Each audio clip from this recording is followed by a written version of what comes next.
So good evening, and thank you for being here.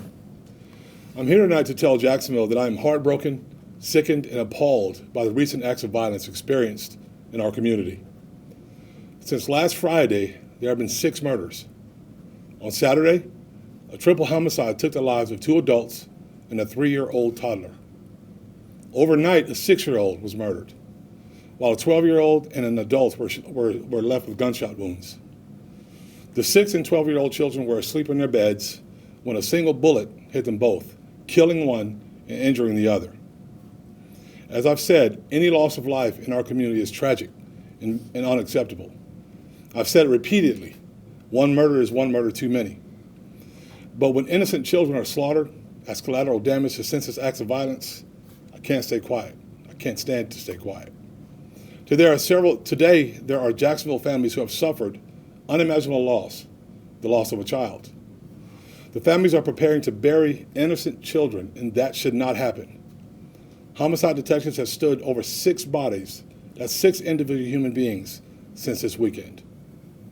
My question is, where's the outrage and the call to action and response to these inexcusable acts of community terror? Every murder is a horrific and evil atrocity and an act of hate.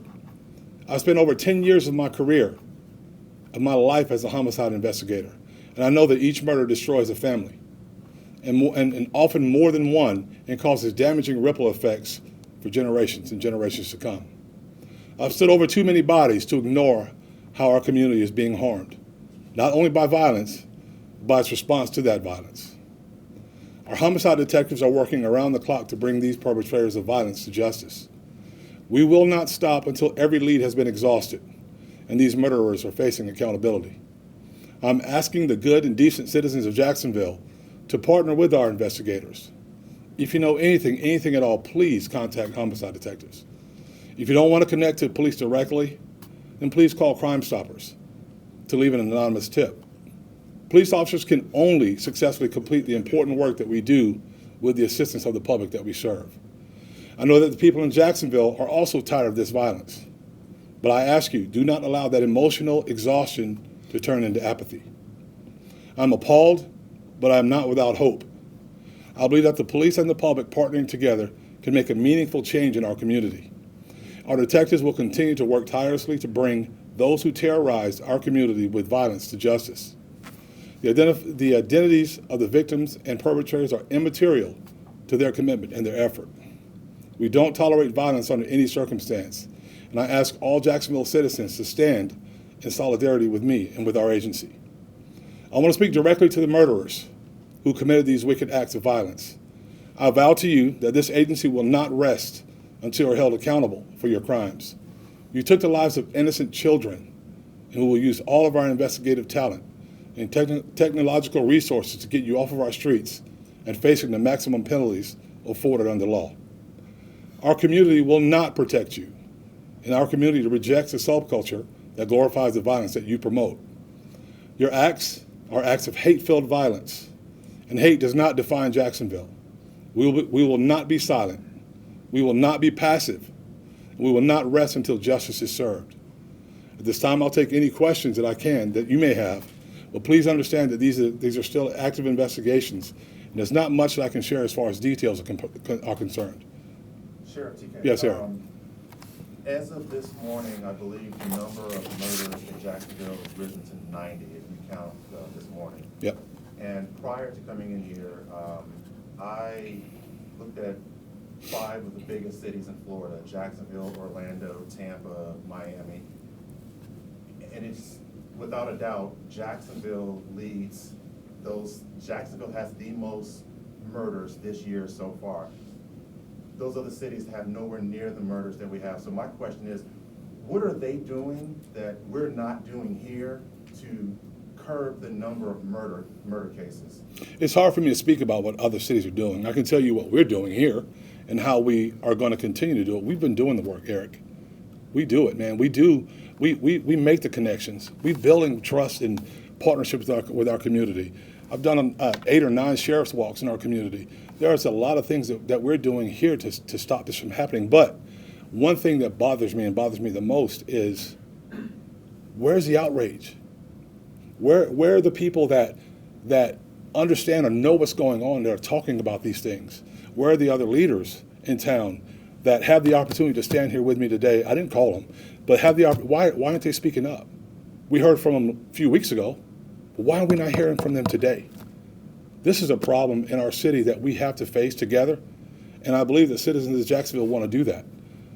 Another question that I had too was because obviously a lot of these murders that are taking place here in Jacksonville, they're gun related. And the question that I have is, you know, I get it that a lot of these handguns are being stolen from cars that are left unlocked, but let's keep it real. Not everyone is keeping AR-15s and AK-47s in unlocked vehicles. So how is it that these powerful, expensive firearms like these AK-47s, how are they ending up in the poorest of neighborhoods to be used the way they're being used? Who's bringing these guns in? They're buying them off the street. We've collected hundreds of guns this year, illegal guns. They're buying them off the street. They pass them around. We have our NIBIN technology tells us that guns are being used all over the place, and some are the same guns. They're being passed around. They're being sold on the street. They're illegal. They're illegal guns. That's what's happening. Sheriff, is there any common thread to any of the ones this week, since other than the obvious one on Saturday, which appears to be a dispute? Is it drive-bys? Is it retribution? Is it gangs? Right now, it's hard to tell. I have these guys here with me just in case we get into deep questions, but it's hard to tell what's causing it. The one last night is a little different circumstance, but the one on, I think it was Friday night, late Friday night or Saturday morning, was it's hard to tell. There was a dog involved which drew everyone there, but that wasn't why that happened. So we're still looking into that. But there's also some leads that we're following that may have some gang connections. So we're looking into all that. Sheriff Lars, sources indicate that Saturday's shooting of the 3-year-old was gang-related, even though the dog was present. Can you comment further on the possibility of gang involvement in Jacksonville, and what is JSO doing to stem the rise of gang involvement with shootings? So I can't confirm that because this is still an early investigation. There's a lot going on. But listen, we've knocked on 935 doors of gang members. You know, I think we might be one of the only agencies that goes and actively goes and talks to these young men and tells them what we expect from them and also offers them a way to do something different outside of gang life and gang activity. But the answer that I have for them is this: we want you safe, we want you alive, we want you out of prison. If you make us, we're going to put you in prison. And right now, I'm at the point. Listen, no, but talking's done. You start killing kids in our community, then we're going to do something about it. And it really does bother me that I don't know if any of you have been on the scene of a child that's been murdered, or actually walked up to a child that's got bullet holes in it. So I'm looking for the outrage from our community. I'm looking for solidarity. I'm looking for us to join together and fight this issue together, because it's my belief is this. I believe that if a community wants to stop a problem, that community can do it. I can list hundreds of things that go on within the agency and where we're having successes. But we have to have community buy-in. We have to have partnerships. We have to talk about what we see. You have to tell us what you see that might be suspicious, and we can load it up with policemen all day. But I can't read the minds of these individuals that are out here doing these things, but somebody knows what's happening. Somebody knows when someone comes home and sees them, maybe acting a little bit out of character and have done something. So that's what we want to hear. We want to hear from those guys. Sheriff, I'm sorry, I have a quick question. Sure. When you say that people are responding, or are not responding to the outrage like they were some weeks ago, are you referring to the mass shooting? Are you saying that people came out for that? They came I am. in solidarity, I absolutely am.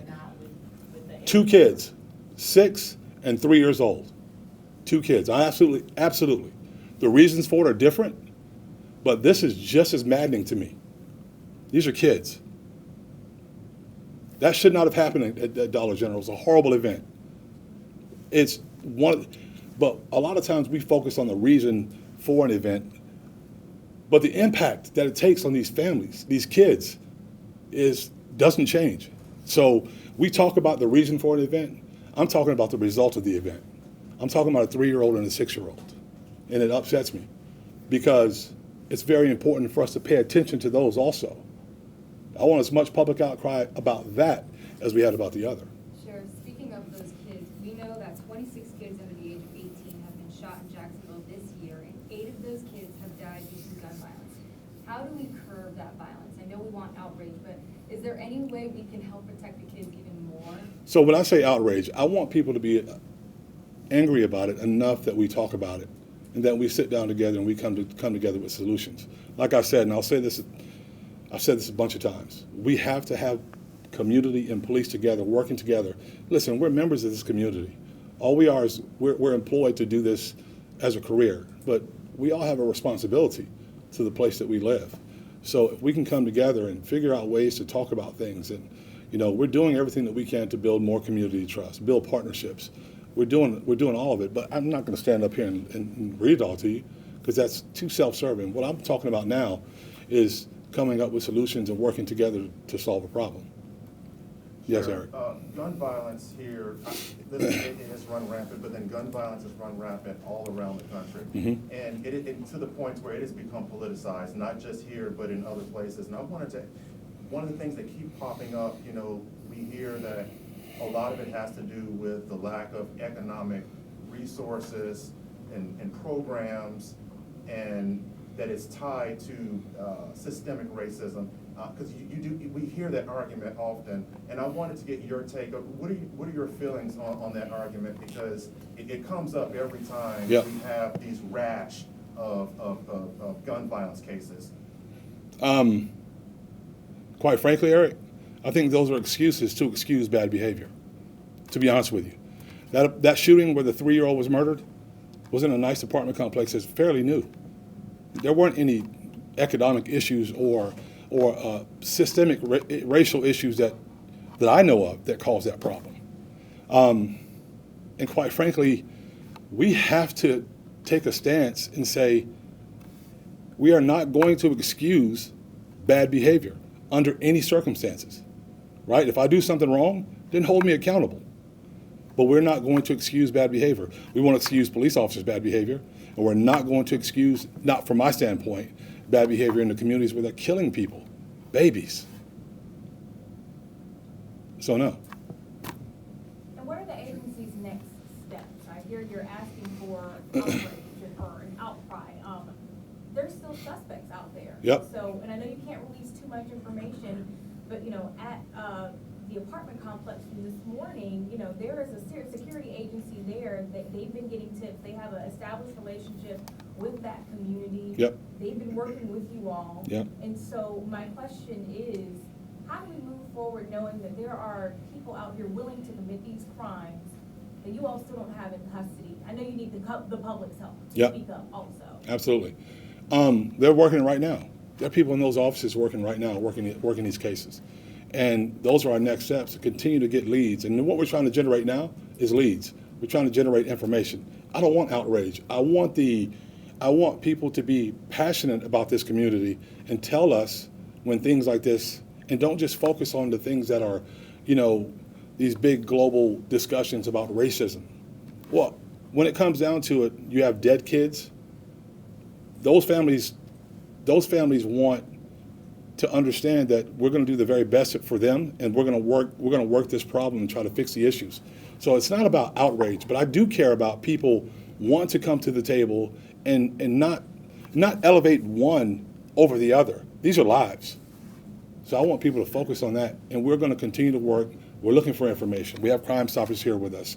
We're looking for tips. We'll do whatever's necessary to get what we need to be able to solve these cases. Sheriff Waters, is it safe to say that part of the reason why we're seeing so much of this violent behavior, this violence playing out in the streets that's affecting young children, is it safe to say that a lot of the reason why we're seeing it is because the perpetrators simply don't care about the consequences? They don't fear the consequences of going to jail? I think there's some of that. I think there's also they're clout chasing, Eric. They just do things. They spray bullets into houses and cars, and they're just, I don't understand. It doesn't make any sense to me. But whether they grasp whether this is real or not, I'm not quite sure. But I would like to be able to grab a hold of them, bring them in, get them arrested so they can answer to the justice system. Yes, sir. A number of community groups that we spoke with today, specifically Mad Dads and Families of Slain Children, said that they believe their organizations need more funding to be able to be the inroads between the police and the community.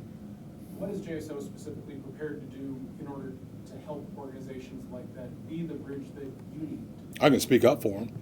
I mean, we have a budget here that we have to make sure we take care of the responsibilities that we have here, but I can speak up for them. I know Mad Dads. I've known them for many, many years. I know the mothers of slain children. I've spoken to those ladies for many years. So I will be a voice for them, absolutely 100%, and do the very best that we can to see that they get what they need, because they have been an ally. They do help us in many of these situations. And also with 3 children killed this month, 2 just within the last week, another injured in a shooting. What is your message to the parents of Jacksonville who are putting their kids to sleep tonight in hopes that they stay safe tonight and in the future? My message would be that you have an agency and a city that's behind you, and we want to do everything that we can to make sure that your loved ones are safe. And listen, I won't go home and forget this. This is not a show for me. This is real life. And we're going to do everything that we can to make sure that your loved ones are safe, your kids are safe. And that's part of the reason that there's a little bit of frustration spilling over, because I don't want to see kids suffer harm needlessly with this kind of nonsense. So that's it. Does JSO have enough manpower currently to handle this onslaught of cases that keep coming in? Because I know you've only got, I don't know how many detectives you have, but it seems like every day, you know, they're working a new case and another case and sometimes multiple cases. And I'm just wondering, you know, are they at the point where they're almost burnt out trying to handle all this all at the same time? No, Eric, so let me say this, and it sounds weird, but we're down a little bit this year from where we were in previous years. That doesn't make it okay or good. Our city is giving us 40 new police officers, and we will deploy those police officers in the proper manner. We just restructured our zones, you know that, to change them to districts, to how we utilize our manpower, which is very important. So we're getting these guys the teams and the rest that they need. Of course, you know, you don't go home at the end of an 8-hour shift when you're working a homicide. So sometimes you have to work a little bit longer to get rest when they can. But I can tell you that there are a group of dedicated professionals in this agency, whether it be detectives or police officers on the street, and they're going to do everything that they need to do to make sure that we get the answers that we can get. And we don't make any promises, but the one promise that I can make, that we will work as hard as we can until we can find some answers for families. We'll do the very best that we can. In the shooting overnight, does it appear as though this was domestic related? You mentioned that the children were asleep in their bed when they were shot. Don't want to give details. That investigation is still ongoing. So I want to be careful. Not that I don't want to tell you, but I want to make sure that we maintain the integrity of the investigation. One more. Sheriff, I'd like to go back. Go ahead. With those additional resources that you mentioned, the 40 officers, how soon can we see boots on the ground to help your agency get the So we'll be able to fund a class, I think, in March. Then they'll go through the training process of the police academy. Then they have field training. After field training, then they'll be able to go onto the street as probationary officers. And then after a full year of being on probation, then they're out completely off probation, but they'll be on their own after field training, which is about 4 months. Not including the academy. The academy lasts about 6 months or so, and then 4 months of field training, and then they'll go out on their own as solo beat officers. All right, thank you very much.